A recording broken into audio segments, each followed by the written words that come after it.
그리고 김태함님이 질문 주셨는데요. 주린이가 처음 주식하면 어떤 걸 먼저 공부를 해야 될까요? 아니 근데 앞에 나온 게 그대로예요. 아, 네. 재무제표를 먼저 하시죠. 재무제표를 먼저. 왜냐면 네. 이게 주식 투자할 때 저는 항상 이제 우리가 이제 뭐 그 전쟁터로 비유하면 좀 그런데 어떤 전쟁터로 나갈 때 옛날에 중세시대 우리가 기사라고 네. 생각하면 창하고 방패를 들고 네. 가잖아요.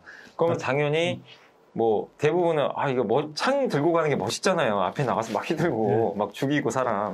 근데 어쨌든 살아남는 자가 네. 결국에 모든 걸 다 가져가거든요. 그렇죠. 앞에서 아무리 내가 창 들고 사람 많이 죽어봐요. 네. 누가 내 배를 딱 찔러가지고 죽으면 그렇죠. 무슨 의미가 있어요? 뭔만 있지. 네, 네. 그래서 그 방패를 먼저 마련하셔야 돼요. 방패는 뭐냐면 공부인데 네. 기본적으로 재무제표 공부를 먼저 하셔야 돼요. 네, 네. 이게 기본이 안 되면 진짜 사상 누각이에요.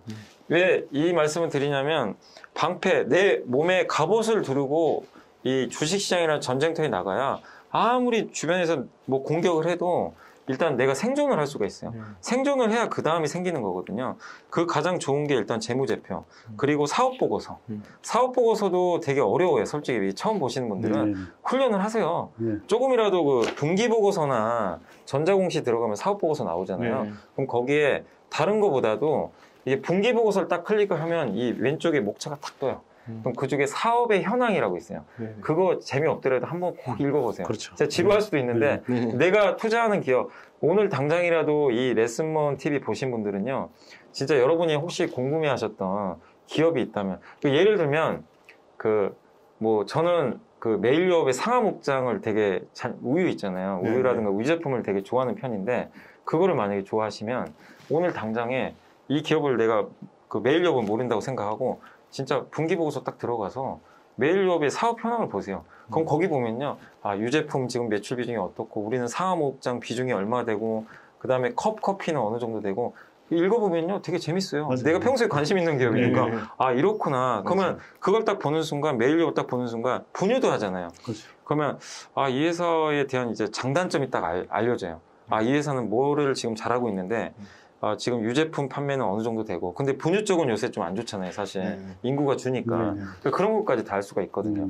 그러니까 그런 것들을 한 번씩 습관화 하다 보면은 사업보고서가 그렇게 어렵지가 않아요. 솔직히 그런 걸 해보시고 재무제표까지 같이 공부를 그 양수겸장으로 이렇게 해 나가시다 보면은 내가 어느 정도 레벨에 가면요, 그 사업보고서에 재무제표도 나오잖아요. 그럼 거기 주석까지도 읽을 줄 아셔야 되거든요. 그렇죠. 그럼 거기까지 나가면 이분은 이제 진짜 고수예요, 사실은. 이제 그 배지단 대표님처럼 되는 거예요, 사실은. 근데 이제 그 두 가지가 기본이 돼야 진짜 롱런을 할 수 있어요. 그 다음에 그게 된 상태에서 이제 창이 필요하잖아요. 창은 이제 리포트 같은 거예요. 리포트 같은 거 보시면서 내가 이제 종목 피킹 아니면 이 증권가에 나오는 여러 가지 그 보고서, 그 뉴스들 있잖아요. 뭐 예를 들면 아까 말씀드린 그 우주항공이 열렸다. 그거 하나의 창이거든요, 사실은. 그런 걸 통해서 이제 내가 창을 들고 진격을 할 수 있는 거죠. 그래서 이런 것들을 종합적으로 단계적으로 밟아 나가시면 좋고, 제발 조급해하지 마세요. 저도 재무제표 공부 예전에는 초창기 했을 때 적어도 저도 한 2년 정도 공부했던 것 같아요. 그러니까 그것만 한 건 아닌데 제대로 이해하는데 적어도 2년은 걸리더라고요. 왜냐면 재무제표를 그냥 이론으로 아는 거랑 또 보는 거랑 또 다르더라고요. 그래서 이런 과정들이 적어도 2, 3년은 필요하니까 천천히 해보세요. 그러면서 투자 병행하시면 좋을 것 같습니다. 경기님이 질문 주셨는데요. 이거 저도 굉장히 궁금한데, 리포트가 나와 있지 않는 회사 어떻게 공부하시는지. 저는 솔직히요. 저는 이제 주린이 분들은 리포트가 안 나온 기업은 솔직히 투자 안 하셨으면 좋겠어요. 저는 일단은 레벨이 될 때까지. 그러니까 전업 투자하신 분들 중에 수익 많이 나신 분들은 이제 리포트 안 나온 기업들 중에서 그럼 기관이나 관심 없잖아요. 그쵸. 직접 발품 파셔가지고 탐방 가시고 되게 잘하신 분들은 그거 잘하시더라고요. 그리고 아까 말씀드린 사업 보고서나 이런 걸로 완벽하게 이해를 하세요. 그런 분들은 보고서를 안 보고도 충분히 매매해서 수익이 나시거든요. 다 잘 아니까. 근데 주린이 분들은요, 리포트가 일단은 기준점이에요. 이게 안 나온 기업들은 내가 공부가 안 돼 있는데, 사업 보고서 본다고요? 답 안 나와요. 왜냐하면 사업 보고서는 되게 불친절해요. 맞아요. 근데 적어도 기업 분석 리포트는 그 애널리스트가 좀 어렵게 썼지만 요새는 되게 또 친절하게 많이들 써주세요. 어떤 한 증권사의 기업 분석 보고서는요, 그 K증권인데 제가 뭐 하기는 그런데 친절하게 옆에 용어까지 설명을 해놓더라고요. 되게 친절하게 해놨어요. 요새 보고서가 이제 그 정도까지 친절하게 나오긴 하는데 적어도 기업 분석 보고서가 나오는 리포트가 나오는 기업이라면 일단 애널리스트가 커버리지를 하는 거잖아요. 그럼 적어도 우리가 정보를 알 수가 있어요.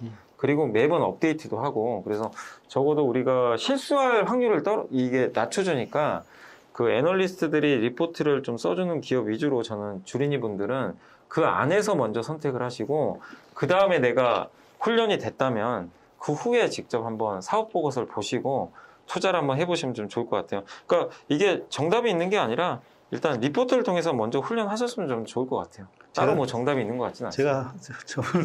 저희 레슨몬 TV를 자주 보시면 맞습니다. 저기 우리가 리포트에 없는 종목들 많이 공부해서 올려드립니다. 그거 보시면서 맞아요. 공부하는 방법을 터득하셔도 되고 이 종목을 이렇게 연구하는구나를 보시면 됩니다. 네, 맞습니다. 맞습니다. 다음 이제 문전박대님이 질문 주셨는데요. 종목 선정 내가 아는 종목은 시총 10개밖에 없다고 하시는데 어떤 방법으로 공부할 종목을 선정하는지 이것도 질문의 연장선상인 것 같은데 종목 선정 관련해 가지고 부장님 개인적으로 답변 주시면 좋을 것 같아요. 저는 이제 계속 그 고민을 하는 게 이제 저도 종목 같은 거 이제 선정을 해서 개인 투자자분들한테 뭐 정보도 제공을 하니까 그래서 항상 일단 첫 번째는 그 어차피 주식 투자는 백미러를 보면 안 되거든요. 물론 백미러를 볼 때도 있는데 일단 기본적으로 우리 한국에서 주도주를 제대로 좀 수익을 내려면 메가 트렌드에 올라타야 된다고 생각하거든요. 그러니까 큰 사이클이 오는 산업. 작년에 어쨌든 전기차잖아요. 2차전지. 그런 것들을 너무 늦게 발견하게 되면 늦어버려요. 사실 그래서 이제 비싸게 살 수밖에 없는데 그런 메가 트렌드 같은 경우 이제 주가가 반영되기까지 시간이 뭐 급속도로 되는 게 아니라 어쨌든 반영되는데 시간이 좀 걸려요.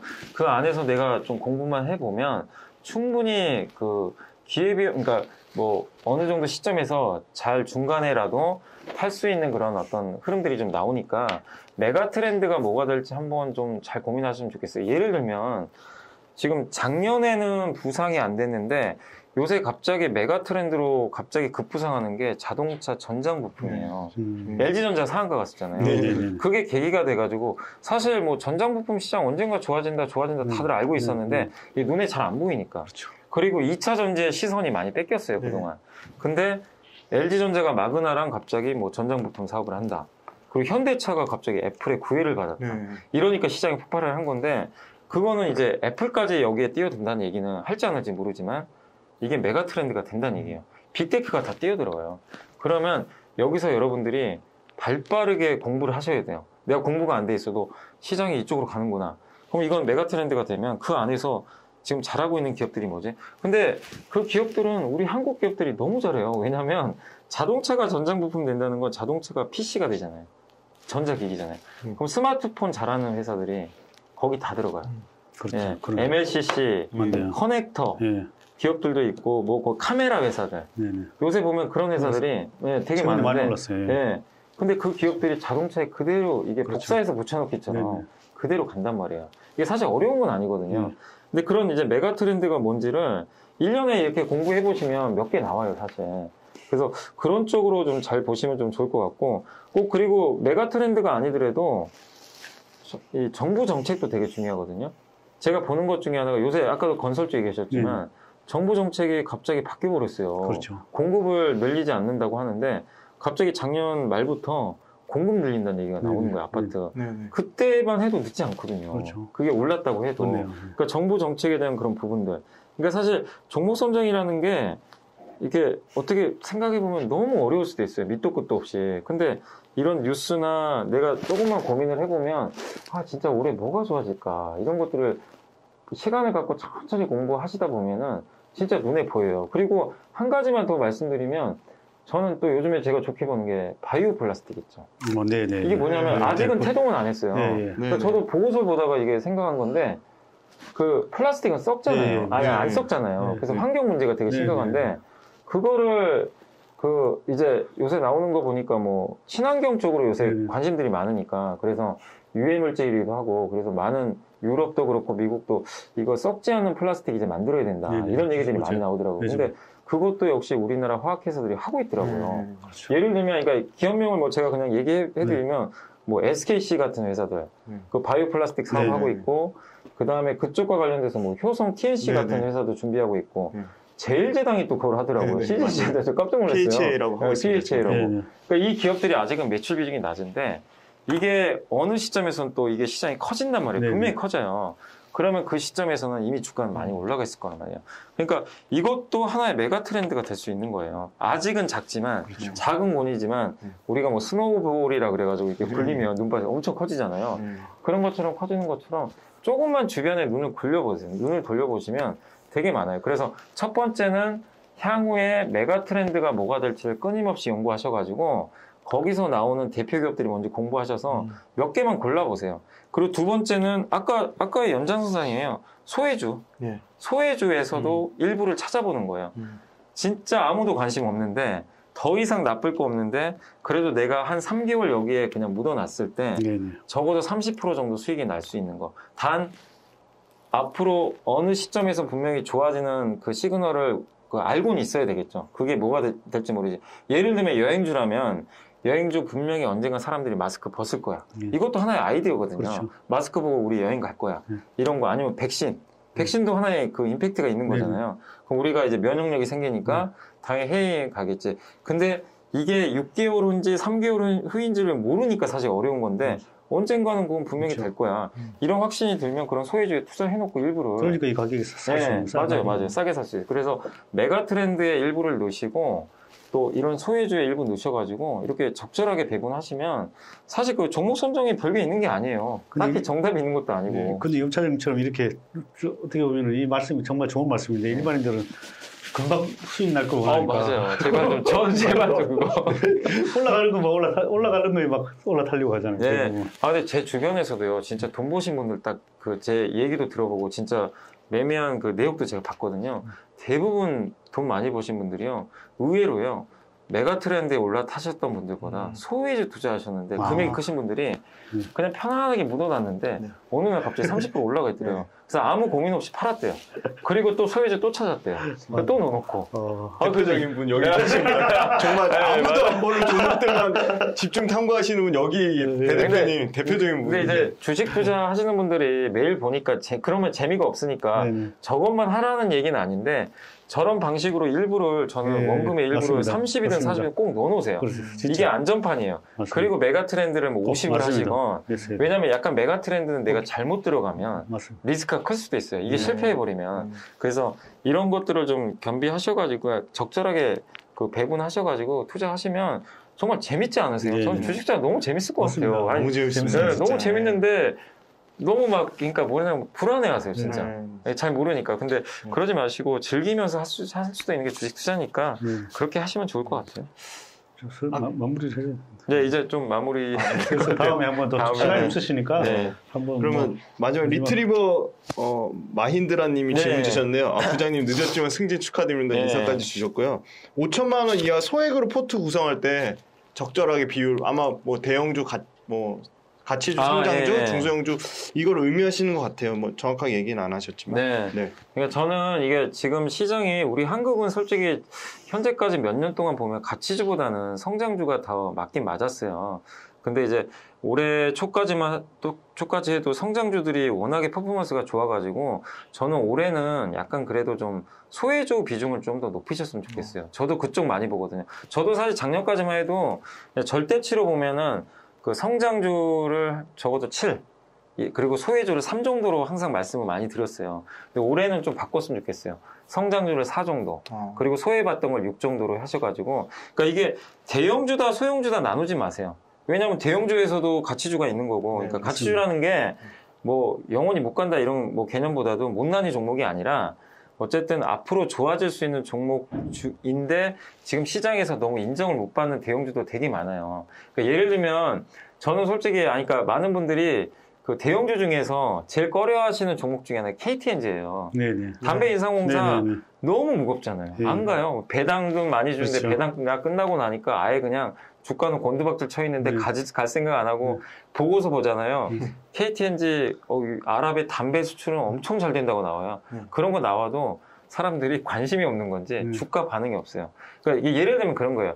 대형주에서도 우리가 대형주가 요새 좋았으니까 가치 좀 없는 것 같다. 그게 아니라 KTNG 같은 것만 해도 분명히 가치주 영역이 있어요. 지금 되게 싸고. 네네. 그래서 그런 대형주, 중소형주 나누지 마시고 내가 적어도 작년에 좀 안 좋았던 섹터나 기업 중에서 올해 좋아지는 쪽을 좀 더 공부하셔가지고 그쪽을 유구로 좀 보시고 작년에 좋았던 성장주도 해야죠, 당연히.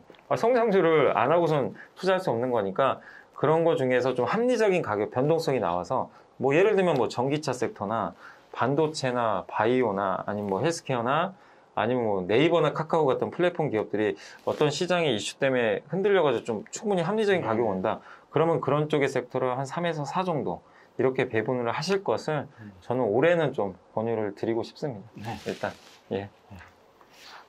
네, 감사합니다. 오늘 염승환 부장님 모시고 정말 다양한 질문들에 대해서 정말 허심탄회하게 진솔하게 답변 주셨고요. 꼭 한번 다시 2월달에 한번 나와 주실 거죠? 네. 저는 근데 이런 방식이 너무 좋은 게 원래 제 주 전공 분야가 상담이에요.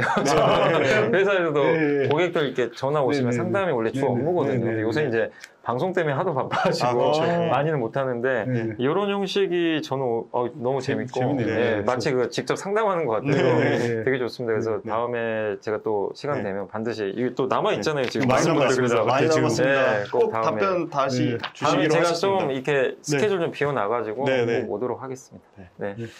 이렇게 오늘 하여튼 바쁘신데 와주셔가지고 감사합니다. 저도 초대해 주셔서 감사합니다. 염승환 부장님 모시고 다양한 얘기를 나눴고 또 추후에 꼭 방문 주시기로 하셨습니다. 훈훈한 인터뷰는 다양한 금융투자 업계 분들을 모시고 투자에 관한 인사이트와 여러 가지 투자 전략 그리고 조언을 듣고 있습니다. 또 다음번에 또 좋은 분을 모시고 또 인터뷰 기회를 갖도록 하겠습니다. 감사합니다. 감사합니다. 수고했습니다.